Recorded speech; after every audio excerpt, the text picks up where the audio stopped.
Level 1. The Obsession. You are 17 years old and you already know.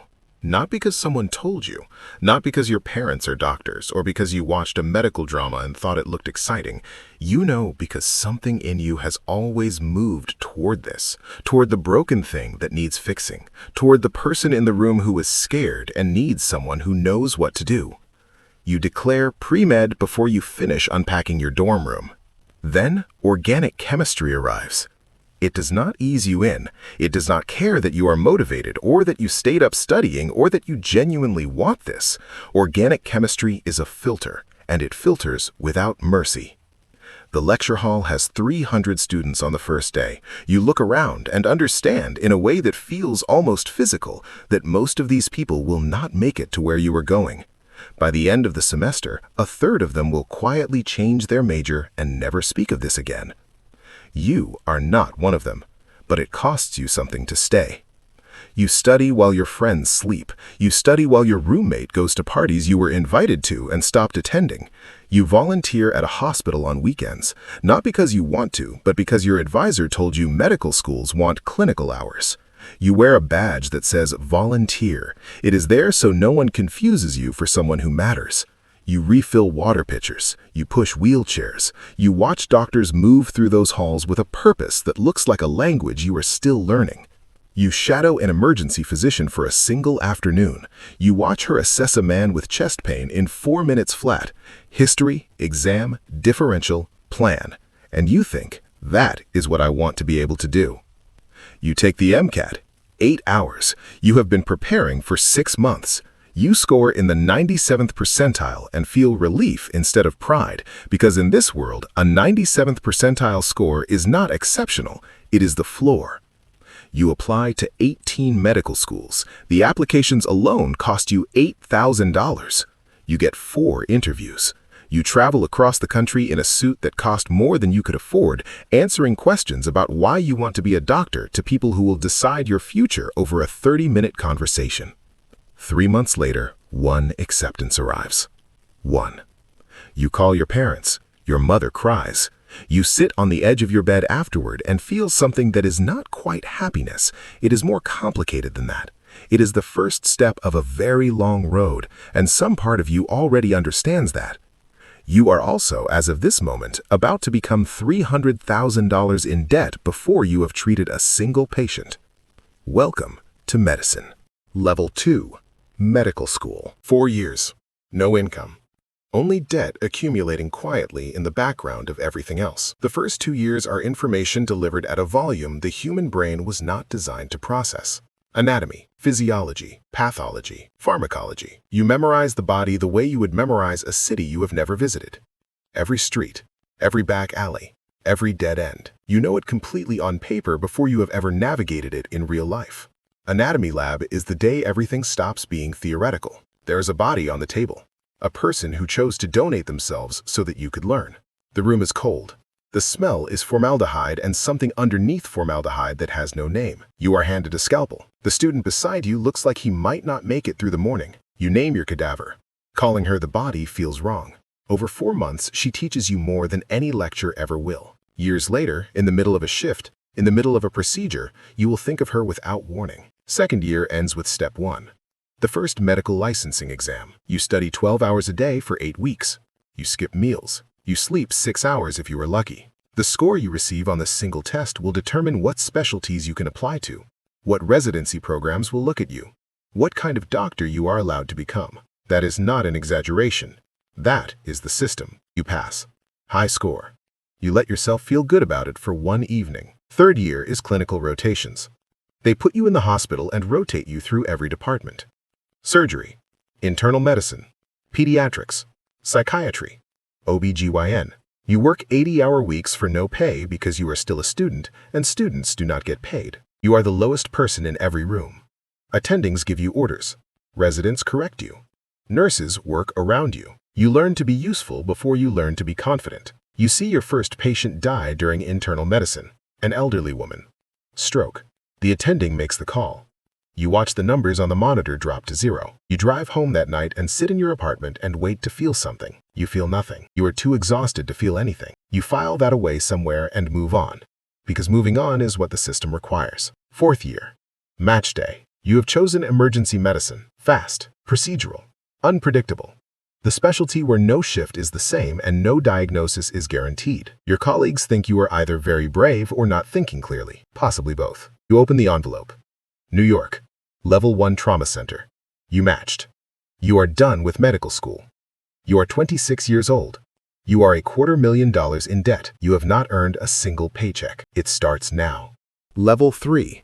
The intern. $60,000 a year. That sounds like real money until you divide it by the hours. 80 to 100 hours a week. Do the math. It comes out to somewhere around $12 an hour, less than minimum wage in the state where you are training. You are a licensed physician making less per hour than the person who parks cars in the hospital garage. Your first shift in the emergency department, you are terrified in a way that does not show on your face because you have trained yourself not to let it show. You see your first chest pain, middle-aged man, diaphoretic, pain radiating to the jaw. You order the EKG, the troponins, the chest x-ray. Your attending reviews your plan. Good. Also, order a D-dimer. You missed a pulmonary embolism on the differential. You add it to a mental list that will grow for the next decade. 6 weeks into intern year, your first trauma arrives. Motorcycle accident. The patient is coding when he comes through the doors. You start compressions. Your attending intubates. The nurses push medications with a speed and precision that looks choreographed. The room is loud, and then it is quiet, and then the attending calls it. Time of death. You notify the family. You walk into a small waiting room and tell a mother and father that their 20-year-old son is dead. The mother collapses. The father stares at a point on the wall and does not move. You go back to the floor. A sore throat, a sprained ankle, a child with a fever. You do not have time to process what just happened. You process nothing for 3 years. It all goes somewhere inside you and waits. You work a 30-hour shift in your 4th month. By hour 28, you are functioning on something that is no longer alertness. It is just momentum. You order a medication. Wrong dose. Your senior resident catches it before it reaches the patient. She pulls you aside. Pay attention. That could have killed him. You stand in the hallway for a moment after she walks away. Your hands are steady. That seems wrong somehow. You miss your grandmother's funeral. You are in the hospital. You cannot leave. You call your mother from a supply closet during a 15-minute break and listen to her cry, and then you go back to seeing patients because there are always patients. Level 4. The senior resident. Year 3. You are different now. Not harder exactly, more precise. The terror of intern year has been replaced by something more useful. Pattern recognition, clinical instinct, the ability to hold 5 problems simultaneously and prioritize without freezing. You supervise interns now. You see yourself in their faces, and you try to correct them the way you wished you had been corrected, directly, without cruelty, in the hallway instead of in front of the team. A trauma activation, gunshot wound to the chest. The patient is bleeding out, and you have minutes. You intubate. You place a chest tube. Blood fills the canister, more than you want to see. You call for massive transfusion. The trauma surgeon arrives 4 minutes later and takes over. The patient survives. You stood in that room and did everything correctly under conditions that would disable most people. You feel nothing remarkable about this. That is how far you have come. The next trauma does not go well. Stabbing, multiple wounds, too much blood lost before arrival. You do everything correctly again. The patient dies anyway. You stand at the bedside after the team has cleared out, and you understand something that cannot be taught. That medicine has a limit, and that limit is not a failure of skill or effort or will. It just exists. Some injuries are not survivable. Some people cannot be saved. You carry that differently than you carried it in intern year. Not lighter, just differently. A 3-year-old comes in, drowning. You run the code for 40 minutes. Your arms are exhausted. The room is completely silent in the specific way that means everyone already knows. You call it. You walk to the waiting room. You tell the parents. There is no way to prepare for that conversation. There is no training that makes it less than what it is. You stay with them until someone else can sit with them. You go to the break room afterward and cry in a bathroom stall where no one can hear you. Then you wash your face. Then you go back. You are making $65,000. You are still $200,000 in debt. Your friends who chose dermatology and radiology are making twice your salary and sleeping full nights. You chose this. You remind yourself of that on the hard days. It does not always help. Level 5. The Chief Resident. Final year. They give you a title and more responsibility and the same exhaustion. You run the schedule. You manage conflicts between residents who are too tired to be civil. You still take overnight shifts. You still see patients. The title changes what you are called, not what you carry. A woman comes in with abdominal pain, mid-30s, otherwise healthy, pain that sounds like gastritis. You examine her. Nothing alarming. You send her home with antacids and instructions to follow up. You move to the next patient. 6 hours later, she comes back by ambulance. Ruptured appendix, septic, going to the OR immediately. You stood in that room with her, and you missed it. Your attending sits with you afterward. This happens. You learn from it, and you move forward. You nod. You do not move forward. You replay it for weeks. Every question you asked, every part of the exam, the moment you decided she could go home. You develop a specific anxiety that lives just below the surface of every patient encounter. What are you missing right now? What are you about to get wrong? You see a therapist for the first time in your life. You were diagnosed with depression and burnout. Your therapist tells you that over 50% of residents screen positive for burnout. You are not broken. You are the statistical norm for your profession. That is either reassuring or deeply troubling depending on the day. You finish residency, you are board certified, you are 32 years old. You have been in training since you were 18, 14 years. You are finally, technically, actually a doctor. Level 6. The Attending. $250,000 a year. After taxes, after loan payments, after malpractice insurance. The number that arrives in your account each month is not what people imagine when they hear the salary, but it is real money for the first time in your adult life, and you feel it. You work 10 to 12 shifts a month, 12 hours each. Better than residency, still demanding in ways that residency did not prepare you for, because now there is no one above you to catch what you miss. The attending is the final answer. That weight is different from anything training simulates. You see everything. Heart attacks, strokes, overdoses, domestic violence, psychiatric emergencies, pediatric traumas, elderly patients who have been alone for days before someone called for help. The emergency department is the place people come when everything else has failed them. You are the last door before nowhere. A man comes in for the 4th time this month. Heroin overdose. You give naloxone. He wakes up swinging, furious, cursing at you. You ruined my high. You just pulled him back from death. He does not care. You stand at the nurse's station afterward and feel something that is not quite compassion and not quite contempt. And somewhere in the exhausted middle of both, you understand this is what chronic exposure to suffering does to a person. You are not who you were at 17. You are not sure yet what you are becoming. A woman arrives with broken ribs and an orbital fracture. The story does not match the injuries. You sit with her alone. She tells you the truth. You explain her options. You connect her with the social worker. You do everything correctly. She goes home to him. You watch her leave and feel the particular helplessness of a person who can repair the damage but cannot reach the cause. A nightclub shooting. 15 victims in 90 minutes. You triage. You make decisions about who receives immediate resources and who waits, and in the worst cases, who cannot be saved with what is available. You save 12, 3 die. The local news calls you a hero. You watch the segment in the break room and feel nothing that resembles what that word means. Your marriage ends.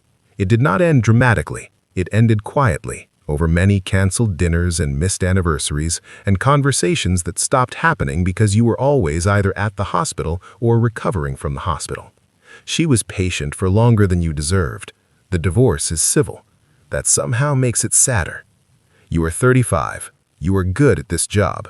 Some shifts, that's enough. Some shifts, you sit in your car in the parking garage before walking in and ask yourself a question you don't finish. Level 7. The Medical Director. 10 years as an attending. They ask you to lead. You oversee the emergency department now. 30 physicians, protocols, quality metrics, staffing, outcomes. You are still seeing patients, a few shifts a month, but the majority of your time is meetings, budget meetings, quality improvement committees, conflict resolution between a physician and a nurse that has been building for 6 months, administration demanding faster throughput, insurance companies demanding shorter stays, you in the middle translating between the language of medicine and the language of business and losing something in every translation. You implement a sepsis protocol, early recognition, rapid treatment. You train the staff, monitor compliance, track outcomes. Mortality drops measurably. You present the data to the board. A graph on a slide in a conference room represents people who are alive who would not have been. You think about that on the drive home. A physician on your staff misses a diagnosis. The patient sues. The hospital settles. You have to sit across from your colleague, someone you trained alongside, someone who has been in your home, and tell her there will be a formal disciplinary process. You do it correctly and fairly, and you go home afterward and sit with the weight of it. A physician on your staff dies by suicide. You find out on a Tuesday morning. You attend the funeral. You give a speech about his skill and his dedication and the loss to the department. Afterward, you stand in the parking lot and ask yourself every question that cannot be answered. Were there signs? Did you miss them? Would it have changed anything? You implement wellness programs, peer support, mental health resources. The culture resists. Doctors do not ask for help. Asking for help has been trained out of them since medical school. You know this because it was trained out of you. You are making $350,000. You are also on your second marriage. This one is holding, but only because she understands the job in a way your first wife could not have been expected to. You are trying. That is new. Level 8. The Chief Medical Officer. 15 years in. Every physician in the hospital reports through you now. You are in the building before anyone and leave after most. Your calendar is meetings from 7 a.m. until 6 p.m., and then the emails begin. You see patients 1 shift a month, sometimes 2. You need it, not to stay current, though that too, but because the work itself is why you are here, and without it, the meetings feel like they are slowly replacing something essential. A wrong site surgery. A surgeon operated on the wrong leg. The patient is alive. The damage is real. You lead the investigation. You stand in front of the board and take responsibility for systemic failures that allowed this to happen. You implement new verification protocols across every surgical department. The hospital is sued for $20 million. You testify. You do not look away from any of it. You are making $450,000. Your children are teenagers. You have missed more of their lives than you will ever fully account for. Soccer games, school performances, the ordinary Tuesday evenings that add up to a childhood. You were in the hospital for most of them. Your youngest once asked your spouse where you were, and the answer was the hospital, and she accepted that the way children accept things that have always been true. You carry that differently than you carry the clinical losses. The clinical losses you have a framework for. This one you don't. Level 9. The end of the career. 25 years. You retire at 58, not because you plan to, but because your body makes the decision for you. Sleep is broken. Focus slips. A routine check becomes something you can't ignore. You've given enough to recognize when the account is empty. There's a small ceremony, colleagues, speeches, a plaque. You hand in your credentials, license, DEA number, hospital ID. The objects are small. The weight isn't. The house is quiet in a way you don't recognize. You try to rest, try to slow down, but the cases don't leave all at once. The ones that stay begin to surface, not as nightmares, but as presents. Moments that were never fully processed, now asking to be. You find a therapist, a real one. You say things out loud you never had time to say. It's harder than anything you did in the hospital. You think about the 17-year-old who chose this. You wouldn't tell him not to do it. That would be a lie. But you would tell him the truth about the cost, and the fact that the cost and the meaning never arrive separately. 2 marriages, children who know you better now, thousands of patients, decisions made at the edge of certainty, lives that continued because you were there.